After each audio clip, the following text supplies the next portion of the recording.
Maayong hapon, ako si Gertrude Charlatan. Mga kapusong madamong tao naghingagaw magparehistro sa last days ang voter registration sa Iloilo City subong nga adlaw. Samtang Comelec Bacolod City, 500 ka registrants lang ang ginakomodara pisar sa pagdagsa sang tawo. Si Zen Kilantang Sasa nakatutok pa live sa Comelec office sa Leganes, Iloilo. Zen?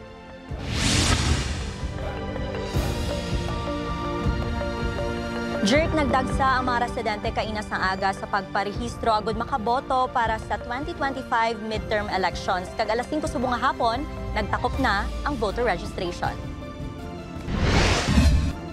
Malabang nga pila ang nagsugata sa mga personnel sa Commission on Elections Iloilo City sa isa ka mall sa distrito sang Mandurriao kainas ang aga. Nagdagsa ang mga nagparehistro, nagsaylo kag nagpa-reactivate. By looking at the situation damo gid sa bungay nagapila kay di last day na gid. So it's a typical Filipino attitude at biskan sa kadugayon nangagakanda kami sa registration sa last day gid sila permi. Ang pila sa mga nagparehistro nagpaatag sa ila pagkaatrasar. Amo lang gini adlaw nga available ko busy abi sa eskwelahan. Subong naman may time kay ga ako center ko daan gabi amo na nga tuyo man kung ibang adlaw. Nagpahamtang man sang priority lane ang ahensya para sa mga senior citizen na nagabusong kag PWDs. Pag ako lang, di ako marunong. Kaya kailangan kasamahan ako ng anak. Ginapaabot nga madugangan sang 18,000 ka registrants ang voter list sa syudad halin sang Hulyo tugtog Setyembre sining nga tuig. Sa 25,000 ka deactivated voters, wala naman makalabot sa 1,000 ang nagpa-reactivate. Samtang alas 2 pa lang nagsugod na ang linya sa isa ka mall sa Mandalagan, Bacolod City kung sa din ginhiwat ang last day sang voter registration. Alas 10 sang aga nagdangat masobra 1,000 ang naglinya, apang 500 lang ang ginhatagan sang priority number sang Comelec.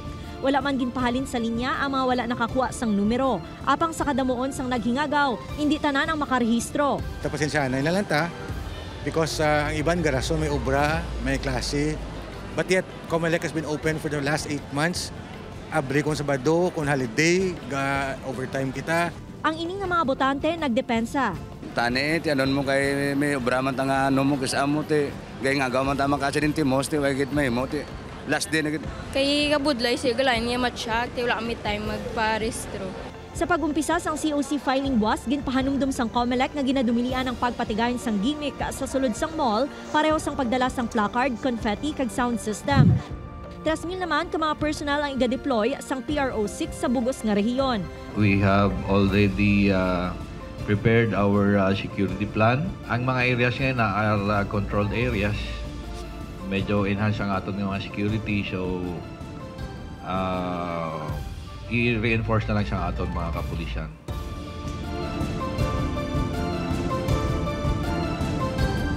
Jer, 3 lang kaupod sang aspirant ang pahanugutan sa Comelec na makasulod buwas sa venue. Ginapangabay naman sang kapulisan ang kooperasyon sang supporter sa mga politiko agud mapabiling nga matawhay ang COC filing.